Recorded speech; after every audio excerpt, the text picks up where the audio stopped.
നമസ്കാരം, ഞാൻ മനോജ്. എല്ലാവർക്കും പുതിയ വീഡിയോയിലേക്ക് സ്വാഗതം. ഇന്ന് നമ്മൾ ചെയ്യുന്ന ഒരു പ്രൊഡക്റ്റിൻ്റെ റിവ്യൂ സ്റ്റാപ്ലറാണ്. ഈ സ്റ്റാപ്ലറിൻ്റെ റിവ്യൂ ആണ് നമ്മൾ ചെയ്യുന്നത്. ഇത് ഇൻഡസ്ട്രിയൽ യൂസിനും പേഴ്സണൽ യൂസിനും എല്ലാം യൂസ് ചെയ്യുന്ന ഒരു സ്റ്റാപ്ലറാണ്. വളരെ ഉപകാരപ്രദമായിട്ടുള്ളൊരു പ്രൊഡക്റ്റാണിത്. അപ്പം ഇതിൻ്റെ വർക്കിങ്ങിനെ കുറിച്ചും ഇതിൻ്റെ റിവ്യൂവും എല്ലാം നമ്മൾ ഈ വീഡിയോയിൽ ചെയ്യുന്നുണ്ട്. അപ്പം നമുക്ക് വീഡിയോയിലേക്ക് കിടക്കാം. ഇതാണ് ആമസോണിൻ്റെ പാക്കിങ്. നമുക്ക് സമയം കളയാതെ വേഗം അൺബോക്സ് ചെയ്യാം.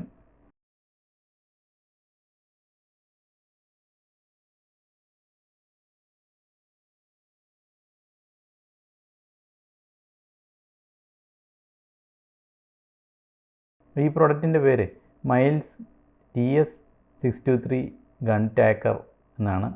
അപ്പം ഇതിനകത്ത് ഗൺ ടാക്കർ എന്നാണ് ഇതിൻ്റെ ഒരു പേര്. മൈൽസ് എന്നുള്ളത് ഇതിൻ്റെ ഒരു മോഡലും പിന്നെ TS623 എന്നുള്ളൊരു നമ്പറുമാണ്, മോഡൽ നമ്പറാണ്. ഇതിൻ്റെ ബാക്കിലായിട്ട് ഇതിൻ്റെ പിന്നെ എങ്ങനെയാണ് ലോഡ് ചെയ്യേണ്ടത്, അൺലോക്ക് ചെയ്യേണ്ടത് എന്നുള്ള ഇൻസ്ട്രക്ഷൻസൊക്കെ മുകളിൽ കൊടുത്തിട്ടുണ്ട്. ഇനി നമുക്ക് പ്രൊഡക്റ്റ് വെളിയിലെടുക്കാം.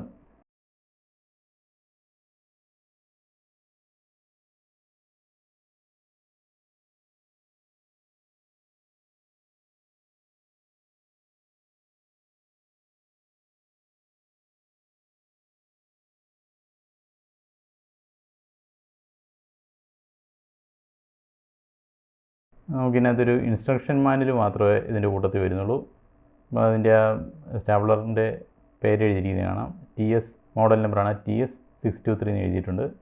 അപ്പോൾ അതിൻ്റെ തൊട്ട് താഴെയായിട്ട് ഏതൊക്കെ ടൈപ്പ് സ്റ്റാപ്ലർ പിന്നുകളാണ് യൂസ് ചെയ്യേണ്ടത് എന്നുള്ളത് പടവും കൊടുത്തിട്ടുണ്ട്. ഈ പേജിൻ്റെ വലത് സൈഡിലായിട്ട് ഇതിനകത്ത് ഓരോ പാർട്സിൻ്റെയും പേരുകളും അതിൻ്റെ നമ്പറുകളും ഒക്കെയാണ്. അതൊക്കെ ആ ഓരോ പാർട്സും നമുക്ക് ഇവരുടെ സൈറ്റിൽ നിന്ന് ഓർഡർ ചെയ്യാൻ തോന്നും. എന്നുവെച്ചാൽ മുകളിൽ ഒന്നാമത്തെ കാണിക്കുന്നത് ഹാൻഡിൽ പ്ലാസ്റ്റിക് എന്ന് പറഞ്ഞാൽ അതിൻ്റെ ഒരു ഓർഡർ കോഡ് കൊടുത്തിട്ടുണ്ട്. MC കോഡ് എന്നതിൻ്റെ പേരെന്ന് തോന്നുന്നു. പിന്നെ ഹാൻഡിൽ സ്റ്റീല്, അങ്ങനെ എല്ലാം 17 പാർട്ട് ചേർന്നാണ് ഈ ഒരു പ്രൊഡക്റ്റ്. അപ്പോൾ അതെല്ലാം നമുക്ക് ഇവരുടെ സൈറ്റിൽ നിന്ന് ഓർഡർ ചെയ്യാൻ പറ്റും. അതുകൊണ്ടാണ് ഇങ്ങനെ സെപ്പറേറ്റ് ആയിട്ട് ഈ പാർട്സിൻ്റെ നമ്പർ കൊടുത്തിരിക്കുന്നത്. വലത് സൈഡിലായിട്ട് ആ പാർട്സിൻ്റെ നമ്പറുകളെല്ലാം പ്രത്യേകം മാർക്ക് ചെയ്ത് കൊടുത്തിട്ടുണ്ട്. അപ്പോൾ ആ നമ്പർ നോക്കിയിട്ട് ഇതിനകത്ത് ഈ ലിസ്റ്റിനകത്ത് നിന്ന് കറക്റ്റ് ഓർഡർ നമ്പർ നമ്മുടെ സൈറ്റ് വഴി ഓർഡർ ചെയ്യാൻ പറ്റുമെന്നാണ് എൻ്റെ വിശ്വാസം. ഇത് ഞാൻ ആമസോണിൽ നിന്നാണ് ബൈ ചെയ്തത്. ആമസോണിൽ നിന്ന് 740 രൂപയ്ക്കാണ് അന്ന് ബൈ ചെയ്ത്. ഇന്നിപ്പം 760 രൂപ ആയിട്ടുണ്ട്. ഈ ഗണ്ണിൽ ഉപയോഗിച്ചിരിക്കുന്ന സ്റ്റീലാണ് കേട്ടോ. ഹാൻഡിലിൻ്റെ ഭാഗം മാത്രം പ്ലാസ്റ്റിക്കാണ്. ഇതിൻ്റെ വേറെ മോഡൽ ഫുൾ സ്റ്റീലായിട്ട് വരുന്ന വേറെ മോഡലുണ്ട്. ഈ ഗണ്ണിൽ യൂസ് ചെയ്യുന്ന സ്റ്റാപ്പിൾ 23/6, 23/8, 23/10 അങ്ങനെയുള്ള സ്റ്റാപ്പിൾസാണ്. അതിൻ്റെ ആ ടിപ്പിൻ്റെ നീളമാണ് ഒരു ഉദ്ദേശിക്കുന്നത് തോന്നുന്നു. ആ സ്റ്റാപ്പിളുകളൊക്കെയാണ് ഇതിൽ യൂസ് ചെയ്യാൻ പറ്റുന്നത്. ഇൻഡസ്ട്രിയൽ ആൻഡ് പേഴ്സണൽ യൂസിന് യൂസ് ചെയ്യാം. മൈൽസിൻ്റെ തന്നെ സ്റ്റാപ്ലർ പിന്നാണ് മേടിച്ചത്. 23/8H എന്നാണ് അതിൻ്റെ പേര്.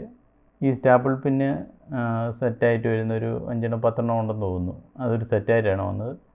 അപ്പോൾ അത് എക്സ്ട്രാ ഞാൻ മേടിക്കുകയായിരുന്നു കേട്ടോ. ഇതിൻ്റെ കൂട്ടത്തിലൊന്നും ഫ്രീ ആയിട്ട് വരുന്നില്ല. ഇതിൻ്റെ വില ബാക്കി കാണാൻ 144 രൂപയായിരുന്നു. 2023 ഞാൻ മേടിച്ചത്, അന്നത്തെ വിലയാണത്. ഇതിൻ്റെ ഗണ്ണിൻ്റെ ബാക്കിലായിട്ട് ഇതിലെങ്ങനെയാണ് ഇത് ലോഡ് ചെയ്യേണ്ടതെന്ന് പ്രത്യേകം പറഞ്ഞിട്ടുണ്ട്. To load fuse track release എന്നാണ് പറഞ്ഞിരിക്കുന്നത്.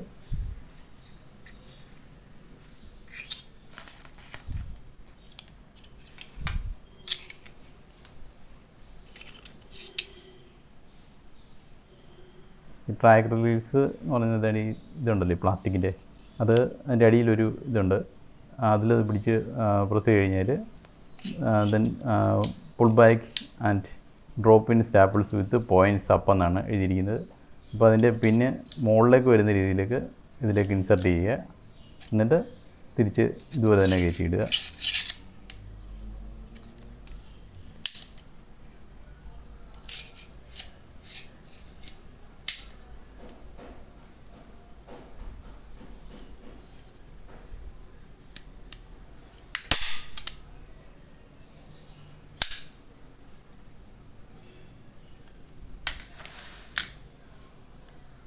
പിന്നെ ഇതിൻ്റെ ഫ്രണ്ട് വശത്തായിട്ട് നമുക്ക് ഓയിലൊക്കെ ചെയ്ത് കൊടുക്കാനൊരു ഹോളൊക്കെ ഇട്ടിട്ടുണ്ട്. അതിൽ ഓയിൽ ചെയ്യുന്ന ഒരു ചിഹ്നമൊക്കെ കാണിച്ചിട്ടുണ്ട്. ഇതിപ്പം 1.5 വർഷത്തോളമായിട്ട് ഞാൻ യൂസ് ചെയ്യുന്നുണ്ട്. സ്ഥിരമായിട്ട് യൂസ് ചെയ്യുന്നില്ല, ഇടയ്ക്കൊക്കെ നമ്മൾ ഇത് മറ്റേ സ്റ്റാപ്ലർ പോലെയല്ല കേട്ടോ. ഇത് നമ്മളിപ്പം ഞാനൊരു തടിയിലടിച്ച് കാണിക്കാം. ഈ തടിയിലടിച്ച് കഴിഞ്ഞാൽ ഇതിൻ്റെ പിന്നെ നമ്മൾ പേപ്പർ സ്റ്റാപ്ലർ ആകുമ്പം മടങ്ങി കിട്ടത്തില്ലേ ടിപ്പ്, ഇതങ്ങനെ ലോക്ക് ചെയ്യത്തില്ല. ഇത് നേരെ ഇറങ്ങിയിരിക്കത്തുള്ളൂ തടിയിലേക്ക്. ഇതിൻ്റെ ഒരു പ്രധാന ഉദ്ദേശം എന്ന് വെച്ചാൽ അപ്പോളസ്റ്ററി ഒക്കെ ചെയ്യുന്നവർക്ക് വേണ്ടിയിട്ടുള്ളതാണ്. ഈ തുണിയൊക്കെ കസരയുടെ തുണിയൊക്കെ വലിച്ചു വെച്ചിട്ട് നമ്മൾ തടിയിലേക്ക് നേരെ അടിച്ച് കയറ്റി വെക്കുകയാണ് ചെയ്യുന്നത്. ഇങ്ങനെ മറ്റേ പേപ്പർ ക്ലിപ്പ് പോലെ ടിപ്പ് മടങ്ങി ലോക്കാകത്തില്ല. നല്ല ബലത്തിൽ നല്ല കട്ടിയുള്ള തടിയിലും ഇരുമ്പിൽ അടിച്ച് കയറുന്നൊക്കെ ഇവർ പറഞ്ഞിട്ടുണ്ട്. അതൊന്നും നടക്കുന്നില്ല, അതിൻ്റെ ടിപ്പങ്ങ് വളഞ്ഞു പോവുക. അപ്പം തടിയിൽ അങ്ങനെ ഹാർഡ് ബോർഡ് അങ്ങനെയുള്ള സംഭവത്തിലൊക്കെ ഇത് ഓക്കെയാണ്. പിന്നെ തേക്കിൻ്റെ തടിയിലെല്ലാം ഞാൻ അടിച്ച് നോക്കിയിരുന്നു, പ്രശ്നമില്ല, നല്ല കറക്റ്റായിട്ട് കയറുന്നുണ്ട്. കറക്റ്റ് ചേർത്ത് വെച്ച് അടിക്കണം. ശകലമൊന്നും ചെരിയോ എല്ലാം ചെയ്ത് കഴിഞ്ഞാൽ ഇത് വളഞ്ഞിരിക്കും. പിന്നെ നമ്മൾ ചുറ്റി കൊണ്ട് അടിച്ച് കയറ്റി കൊടുത്താൽ കറക്റ്റായിട്ട് ഇരുന്നോളും, പ്രശ്നമൊന്നുമില്ല. ഇത് പിന്നെ ഒരു പ്രധാനപ്പെട്ട സംഗതി എന്നാന്ന് വെച്ചാൽ നിങ്ങളിത് ചെയ്യുമ്പോൾ കണ്ണിലൊരു ഗ്ലാസ് ധരിക്കണം, ഒരു സേഫ്റ്റിക്ക് വേണ്ടിയിട്ട്. ഇതെങ്ങനെയും ചെറിയ പീസൊക്കെ ഒടിഞ്ഞ് തെറിക്കാൻ സാധ്യതയുണ്ട്. എന്ന് വെച്ചാൽ അത്ര ശക്തിയിലാണ് ഇത് തടിയിലേക്ക് പ്രസ് ചെയ്യുന്നത്. പിന്നെ ഈ കാണുന്ന സോഫ റീഅപ്പോൾസ്റ്ററി ചെയ്യാൻ വേണ്ടിയിട്ടാണ് ഞാൻ ഈ ഗണ്ണ് മേടിച്ചത്. കടയിൽ അന്വേഷിച്ചപ്പം ഇതുപോലത്തെ ഒരു സോഫ റീഅപ്പോൾസ്റ്ററി ചെയ്യണമെങ്കിൽ 20,000 രൂപ കൊടുക്കണം. അപ്പം ഈ ഒരു ഗണ്ണ് മേടിച്ചപ്പം 700 രൂപ 800 രൂപ അല്ലേ ആയുള്ളൂ. അപ്പോൾ ഇന്നത്തെ വീഡിയോ എല്ലാവർക്കും ഇഷ്ടമായെന്ന് കരുതുന്നു. ഇഷ്ടമായെങ്കിൽ ചാനൽ സബ്സ്ക്രൈബ് ചെയ്യണം, ലൈക്കും ചെയ്യണം. അതുപോലെ തന്നെ എൻ്റെ വേറൊരു ചാനലുണ്ട്, ഓയിൽ ആർട്ട് വർക്ക് എന്ന ചാനലിൻ്റെ പേര്. അപ്പം ഓയിൽ പെയിൻറ്റിംഗ് ഒക്കെ പഠിപ്പിക്കുന്ന ചാനലാണ്. അപ്പം താല്പര്യമുള്ളവർക്ക് ആ ചാനൽ വിസിറ്റ് ചെയ്യാം, സബ്സ്ക്രൈബ് ചെയ്യാം. അപ്പോൾ നമുക്ക് അടുത്ത വീഡിയോയിൽ കാണാം. ബൈ.